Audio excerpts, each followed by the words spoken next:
Качество образования – залог успеха. Под таким говорящим названием стартовала выставка, подготовленная городским отделом образования в рамках подведения городских итогов 2016 года.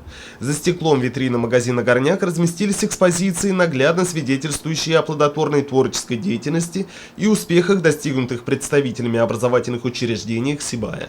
В нашем городе созданы все необходимые условия для развития творческих способностей детей и их талантов.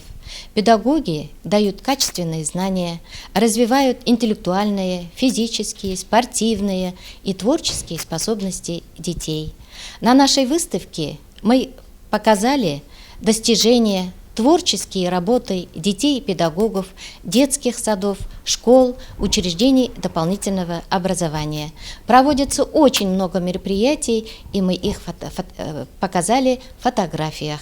Ушедший 2016 год принес немало наград в копилку нашего города. Так, воспитанники дошкольных образовательных учреждений уже второй год участвуют и демонстрируют высокие результаты на Республиканской олимпиаде имени Юрия Алексеевича Гагарина.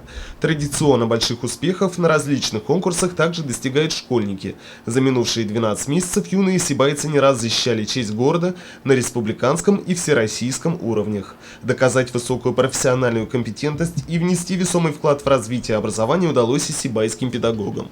Достижения учащихся педагогов, творческие работы мы выставляли на итогу года по образованию и, конечно, участвовали на городских выставках.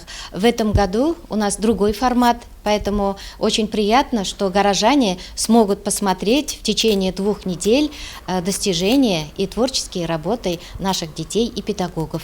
Выставки, демонстрирующие достижения различных городских учреждений, также оформляют в витринах магазинов «Миляж», «Рябина», «Ткани», Центральной городской библиотеки, станции юных техников, аптеки номер 127. А в день проведения общегородских итогов года, 2 февраля, на территории Центра детского творчества развернется масштабная выставка техники. Ринат Музафаров, Али Кадыров, Любовь Карпова, телекомпания СТВ.